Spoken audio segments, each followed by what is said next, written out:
name is Marina. I've been a student in North Broward Prep for 3 years now. I'm an IB diploma candidate, and I'm a member of track team. I came here from Russia in 10th grade, and I was amazed to see everything, how different everything here is. My most vivid memory from the childhood is very standard, I feel like. It's my first bicycle ride, and it happened after a summer of trying and falling, and like everyone around me was so upset with me because I couldn't do that. And then one day my grandfather was holding the seat of the bicycle from behind, and it was giving me the confidence, so I started going on the bicycle, and at some point I turned around and I saw that my grandfather was like a long way away, and it was like I was so excited at that point. And it happened to me when I was first able to swim too. My father was holding my stomach, but then at some point I felt that there was no hand anymore. And then I turned around and I saw him again far behind me. These are amazing memories.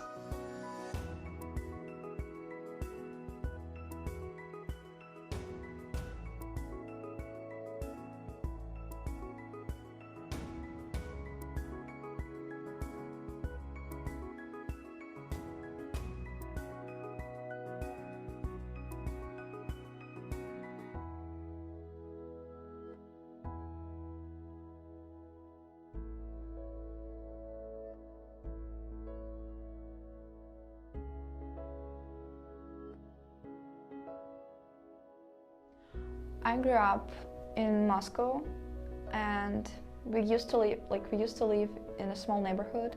It was completely new. It was still building when we moved there. So I remember the view out of my windows very well, even though I haven't lived there for the last 4 years now. You could see the huge park with luscious green grass and trees and a lake, and you could see like the city from there. It was far away, but when there wasn't fog or anything, you could see the Kremlin, and you could see the huge buildings that are located in the center. I feel like I knew every street there, and I knew a lot of children because we grew up together. We went to the same schools, the same kindergartens, and it was beautiful and it was new. And now when I come back there, it's very different because it's not new anymore. I remember it being new, and today it's normal, you know. The future is very shaky for me, not only because I'm 18 and I can't make any solid decisions yet, but also because the politics and economy in my country are very uncertain, and predictions are not good or are too good to be true. So I'm afraid that I might not be able to do what I want, and I want to work internationally. I want to be a global citizen. I want to connect with other people, and I want to be an engineer who creates solutions to people's problems and finds new ideas that are beneficial to the humanity as a whole. It's probably too dreamy, but that's what I want to do with my life.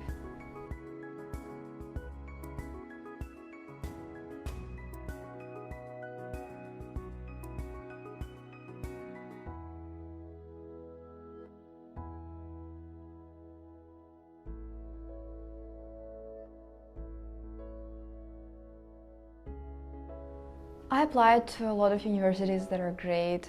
I applied to 9 universities, and I want to go to each and every one of them. But of course there are some that stand out. I applied to UC Berkeley, Harvard, and Stanford, and these are the schools that I really, really want to go to. Although the chances are that I'll go to some other school. I want to study biomedical engineering, and I chose it because I want to, I was interested in biology and medicine ever since I was a child, but now I also find myself fascinated with technology, and I feel like this is the perfect mixture for me, because if I choose that, I don't want to dedicate so much time to patients, and that I don't want to be a surgeon, for instance. I can always continue being an engineer, but if I decide that engineering is not for me, then I can easily switch to being a doctor, and this is what makes me very interested in this specialization. I was 10 when I first started doing sports, and it's been 8 years. And it was really fun at the beginning to see my body changing and how I was adapting to the new demands. No one actually believed that I'm gonna keep going with it. And today I'm a member of a cross country and track team here, and I just love being in a place where where all people understand you and they share your struggles and they share your pain. I've never had this kind of support before, because when I was in Russia, at first I wasn't I used to be part of a team, but it wasn't really a team because I was the youngest one. I was a new person who wasn't really good at what we were doing. We were running and swimming, and I couldn't do neither. So they didn't really like me. And then I was doing gymnastics, and I was really too old to start doing that, and I wasn't flexible enough. So again, I wasn't good enough to fit in. And here I feel accepted. When I came here, I finally found a place where I belong with my strive for athletics and sports. So I feel wonderful now, and I spend at least 2 hours every day doing sports with my team.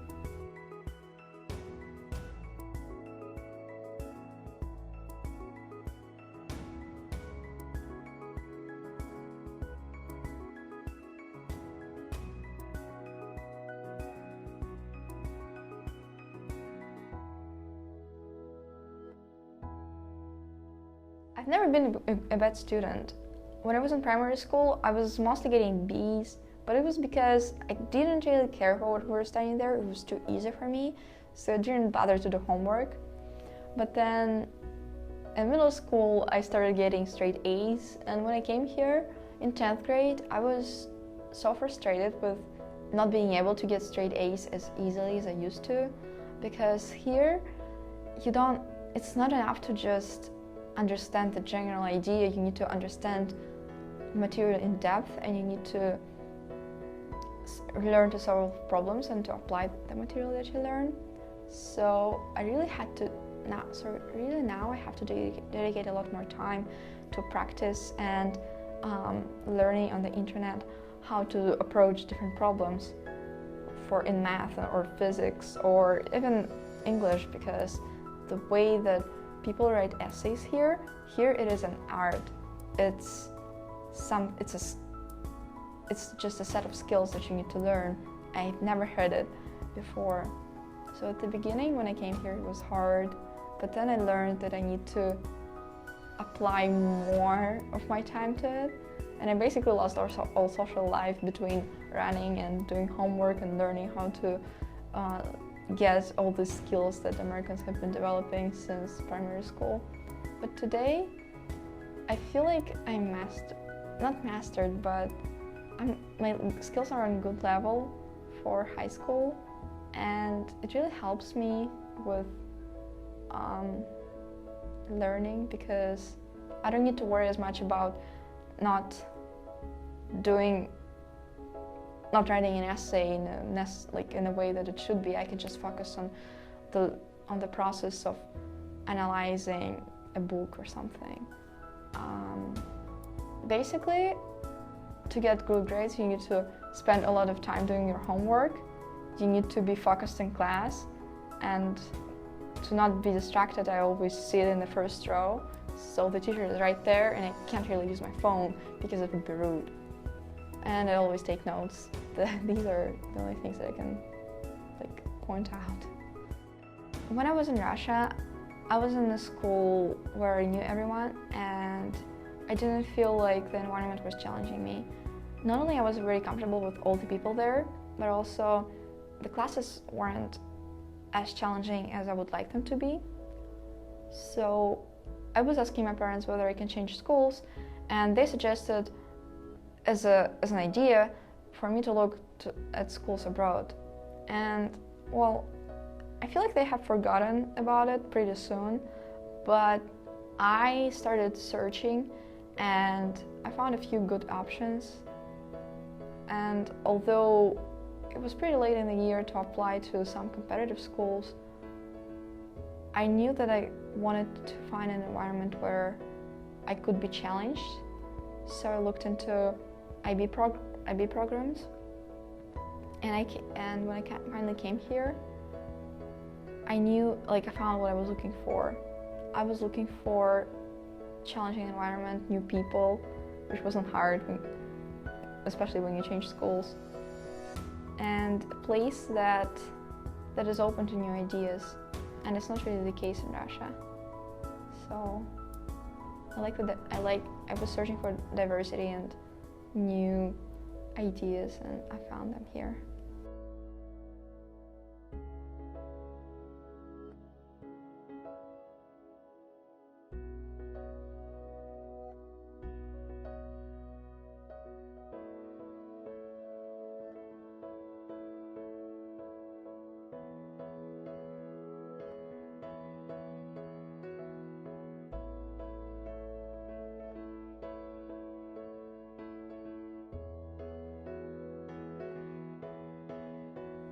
I don't really miss my country. I miss the people there, I miss my family and my best friend, but that's really it. My country seems scary to me at the moment because of the politics, and I'm sure that if you follow the news, you would understand what I'm saying. Probably the extent to which it's getting worse is not evident in the international news, but in Russia the propaganda is getting to ridiculous it's getting a ridiculous amount of power. The country is basically falling apart because the only thing that now people care about is not people, but the government cares about now is getting more oil and getting more money for the top 1% or even less that control the oil and the laws. And it means that basically all the other spendings are being cut, like on education and healthcare. Also the roads are being destroyed, and there are new taxes on everything. I'm surprised that we aren't taxed for breathing yet. And I don't miss the country, I miss the people who are there. And I would love for my entire family and some of my friends to move somewhere. I would be happy if we were all safe from potential tyranny, but I can't really do that. And it makes me upset, but then it just makes me work harder. And this is like what the United States gives me. It's like it has a brand of being the country for hopeful people, for people come here to change their lives, to start anew. And this is what I'm doing here, although I feel like it's getting more and more unachievable here because it's harder and harder to get a permanent status here. I just want to get a good education and be somewhere that's not Russia. So for now I'm using the United States as a place where I get education that's accepted internationally, because the United States is really the best place to get such education. And later, I feel like the United States is going to provide me with the opportunities to find a job anywhere where I would want to go. It might be Germany or England or China, I don't know yet, but the United States, like my experiences here, will be the trampoline that I'll use in the future. I want many things and I wanted many things, and I've been many things in my life, but looking at all of this and understanding that I've just recently became an adult is so fascinating, because I know that I really don't know what I'll do in the future. With all my potential from all the investments that my parents made into me, I really don't know what to do with it. I want to do some great things. I want to do some pleasurable ones, like traveling. But really there is no certainty, and I feel like it's okay, because no one knows today what they'll do today. Like many people are in a position where they don't know how their life will turn out and what they will be able to do in the future. It's February and I haven't heard from a single college yet, and I see so many kids around me that are already accepted into university, and I tell them, well, it's fine, now you can go, like you can go to Harvard or you can go to Stanford and you know it. But then because this is what I want to go to these schools and they're accepted, and I don't know yet. But then they tell me that they're not sure whether they're going to be able to pay for the schools. And this is something that I'm not thinking yet. And this is something that I should consider in the future. But no one knows how the life will turn out. Everything can change in one moment, especially if the answers from universities are not that you expect. So it's something simple and something that you expect, but you have no control over. And it can change your life completely. And there are many things like this, and I'm scared of them a little bit, but also I'm excited to see what happens.